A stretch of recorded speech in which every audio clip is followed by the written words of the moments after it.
So,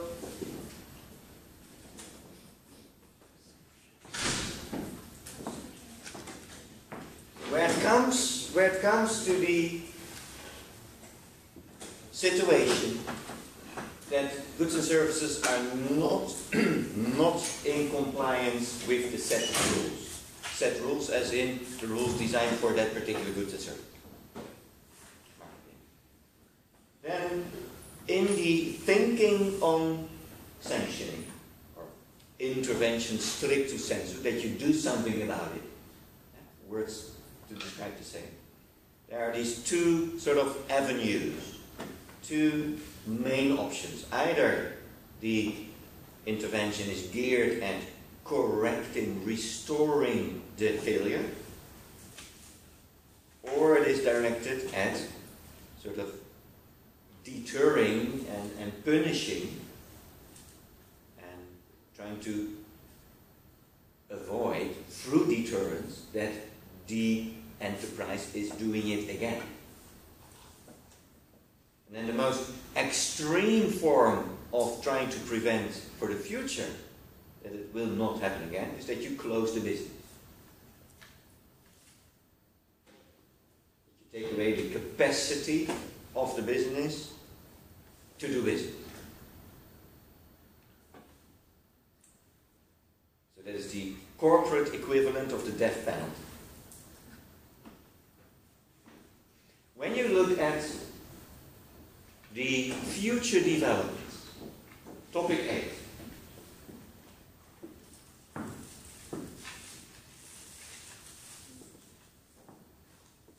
And I will return to the other topic. Then one of the biggest challenges of the coming decade is how you combine administrative sanctions and criminal sanctions. Because if you decapacitate the business, on top of that, you can think, but the officer, the employee, who in principle is not liable, because it's the entity, legal person, but the actions that person, that human being did were so horrible, and intentionally he put poop on the knee, and intentionally he screwed the financial global system. That just sending him home without a job because you closed the business is not severe enough. So the challenge of the future is, how can you combine non-jail, non-criminal sanctions with criminal sanctions? And why is that an issue? The first issue is that in the average country, the people who are responsible for criminal sanctions are other people than those responsible for administrative sanctions. Fine and a warning letter and these things. And when in a state organization, those two bodies, so the prosecutor and the Health and Food Authority, when they're both looking at the same thing, you have problems. One, is it okay that people get punished twice? So, an administrative sanction and a criminal sanction. In most states, there are rules against that you are punished twice. Why? It's a protection to that powerful state.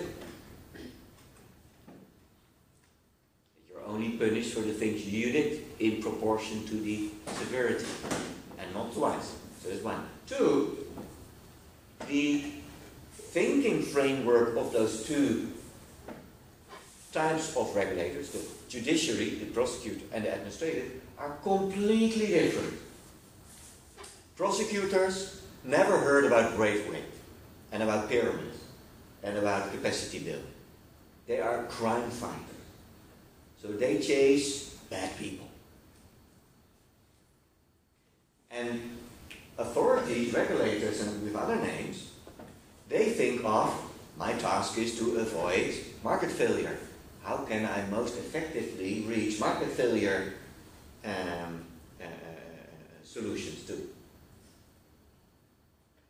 So that atmosphere is more communicative, more in collaboration with the sector. Okay, can you show me how you make the water? Maybe if you do it like this, then it will be okay. Which is a completely different perspective, and it touches upon the protective rules you may not break in administrative law. As in, one, as a human being, you're not obliged to cooperate with your own prosecution. So from the crime fighter's perspective, citizens are not obliged to cooperate with the crime fighter. And that is symbolized with the right to be silent. Hollywood movies, you know? Sir, you have the right to remain silent. So, the prosecutor's perspective, criminal sanctions, jail time, is like, okay, here you have the culprit, you know, senior officer of the Enron with 6 chauffeurs and Rolls Royces, and he's the suspect. And then you, crime fighter, have to prove that he ruined the financial system in the United States. Okay, let me see, what's your proof? And then you have to build your case, which is costly. Where in the capacity building pyramid, you're, and make a caricature out of it, you're around the same table. You say, okay, let's discuss poop in water. And that is difficult to combine. I don't have the answer, nobody has the answer. So now the status quo is sort of competition. Who is first? The crime fighters, he's ours. Or the administrators, the regulator, he's ours. How do we solve it as part of the outlook of the future? Interesting topic. Let's go ahead to the drawing.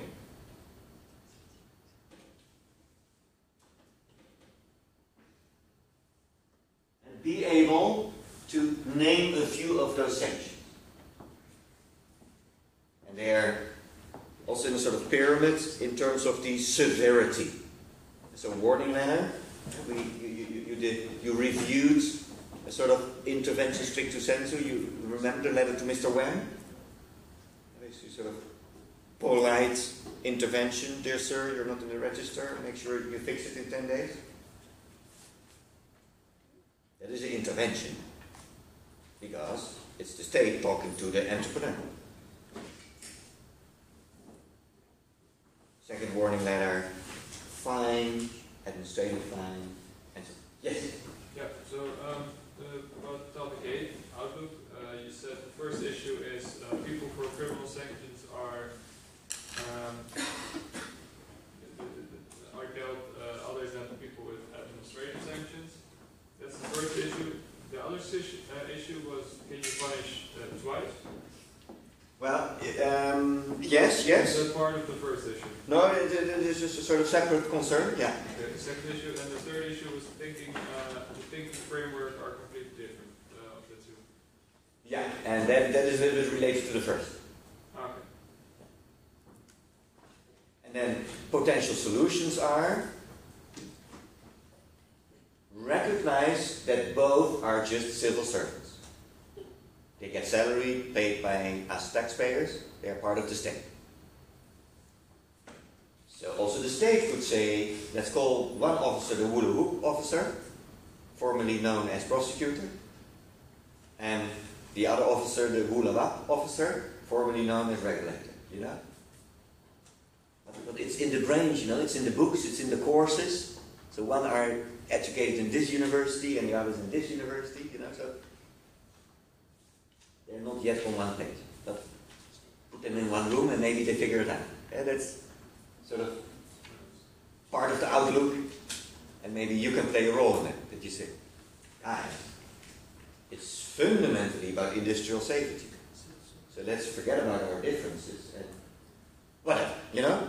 Outlook, future is uncertain. Yes? I had a question about the theories on enforcement by Keeson. Because then you have sanctions, you have the restorative sanctions, you have the punitive sanctions, and as I saw it was you have then 3 ways to enforce those sanctions. One is the community control, the other is national control, and the other is home state control, and network control. But the community control seems to me, like how I figured it out, was that it's probably how the public chooses not to buy products. No. So, very good question. In the article of Ms. Kaysen, the word community means European Union.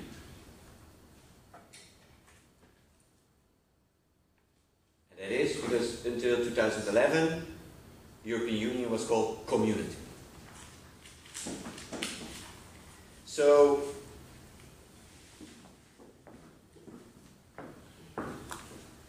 the regulator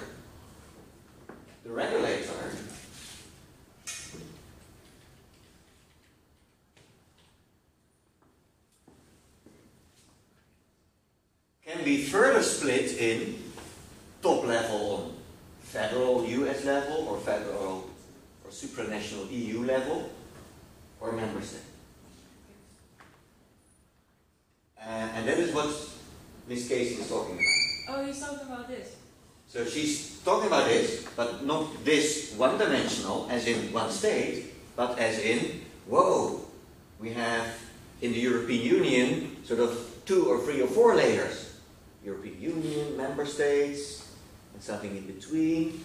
And what she's basically talking about is sort of the reality that, and I touched upon it slightly, so let me repeat.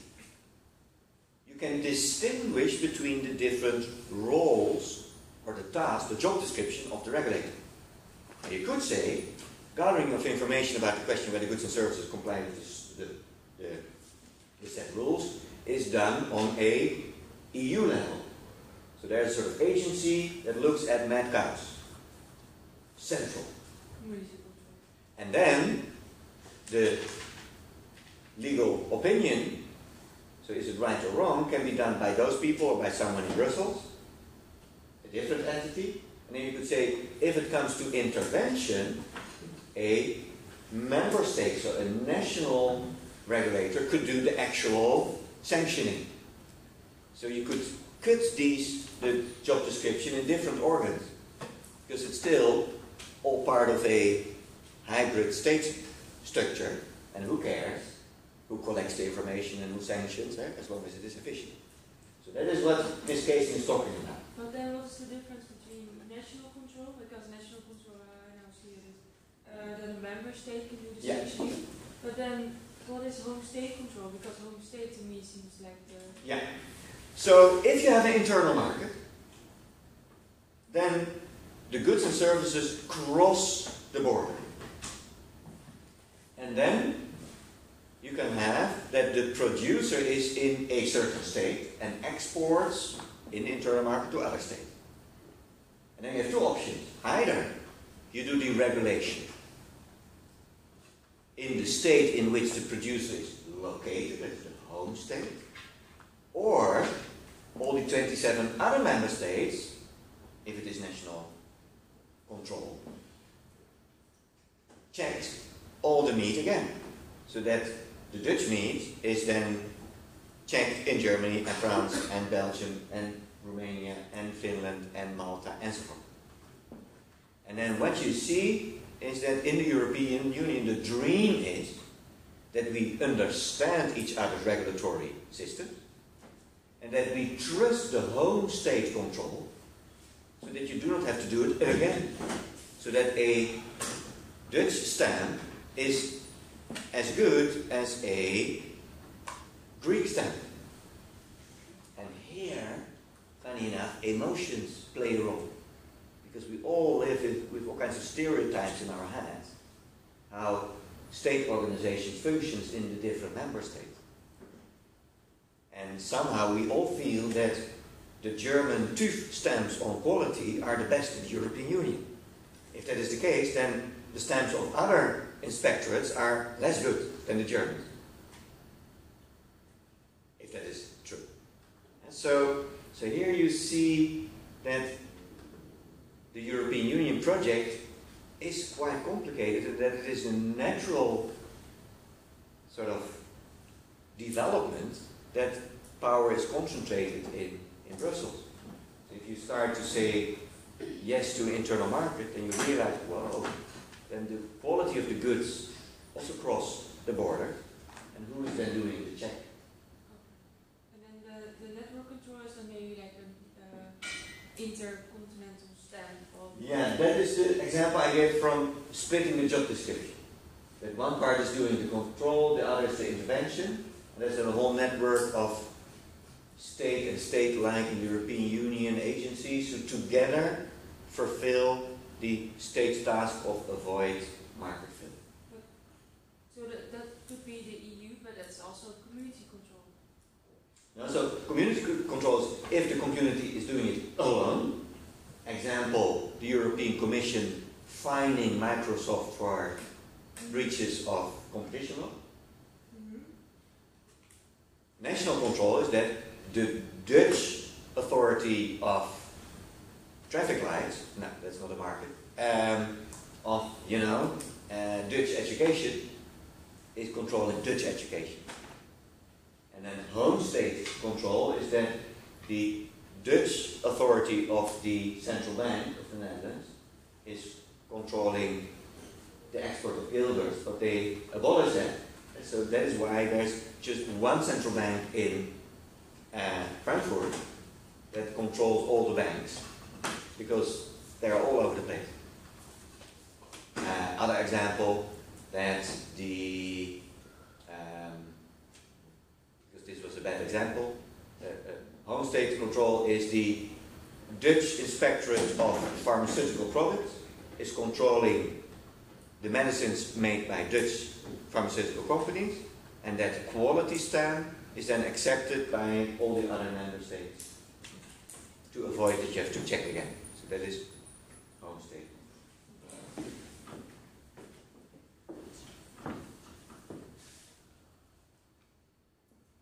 So to be clear on that, there are three or four types of control: community, national, home state, and network. Four, yeah. Yeah. And network was that you cut the tasks. okay. And then network is sort of buzzword, and so then quite often other stakeholders are included. And that is where, as a lawyer, I start to be worried, because then I want you to keep a close eye on conflicts of interest. And so we are all trained to be happy if we are around the table together, because together we can solve. Yeah, but states have tasks. They have to protect citizens. And you cannot hold hands, ultimately, if you want to put someone in jail. That is then, you guy, you messed up, you belong in jail. And that's not holding hands. Could you give an example? Well, I believe that in the food quality, it's partly already a network control.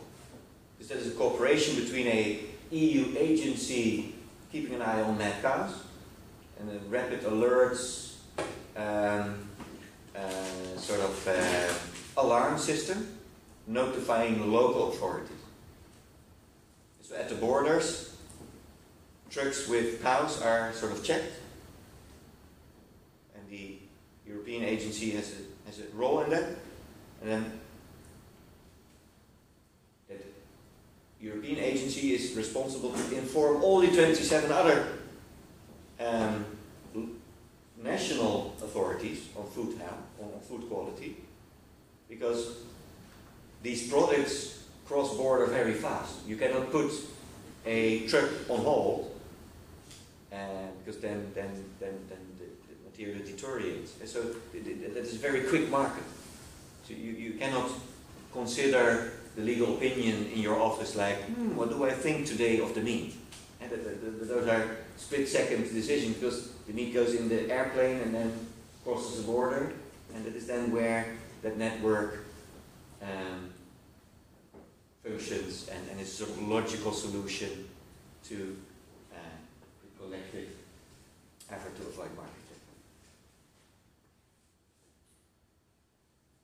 failure. The last chapter 7, not the last, chapter 7, judicial review, is sort of no-brainer.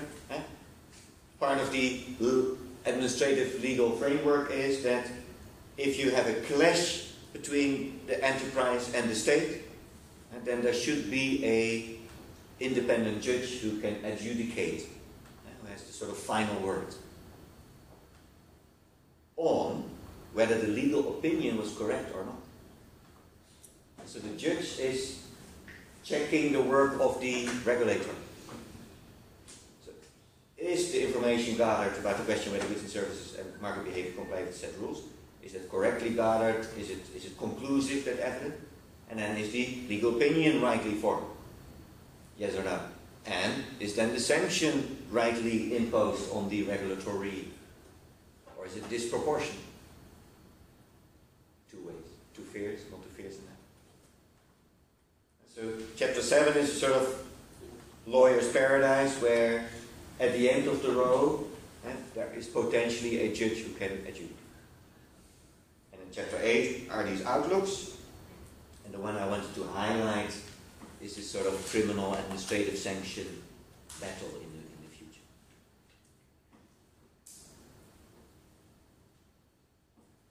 Well, maybe another outlook is the costs of regulation. The more society scream that the state should do something about that products, goods and services, the more costly it is. Because regulators need a building and a salary. So that is the sort of issue. And then maybe the third issue is this sort of regulatory state in the sense of rowing and steering. The Kingdom of the Netherlands is the proud owner of a bank, the ABN AMRO bank. So we nationalized, and we're still happy. And so apparently, states can own banks. So in the outlook, as a third topic, we should reserve the question, let's continue to think about the concept of market. Because who suffers now that we own a bank? I'm a consumer of ABN AMRO, I'm happy.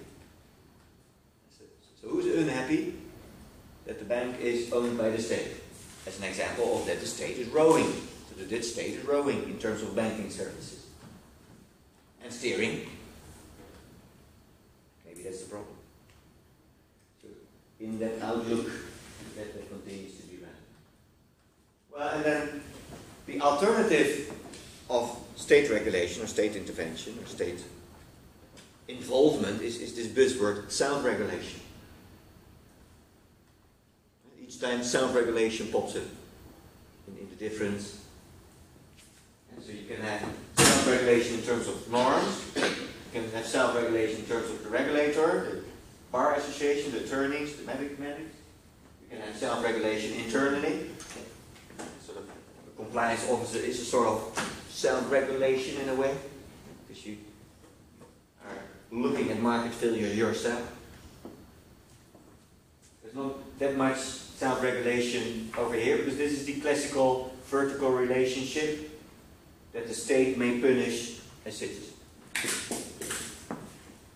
And that is a state prerogative. We are not allowed to punish each other. That is just a state prerogative. Other questions? Good questions. Jason. Yes. No. Over here. Over here. Questions? Yeah? I do have a question. In GOV Lectures you have one particular sentence that you say very fast. The job description. Yeah, can you repeat that sentence? Gathering information about the question. It's on one of the slides, so don't worry. Whether goods, services, and market behavior, so the three thingies in the market,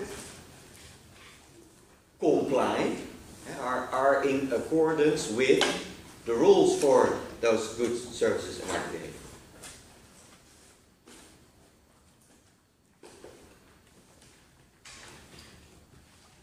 Also known as, take the car, go to the slaughterhouse, put a device in the meat, and check whether in the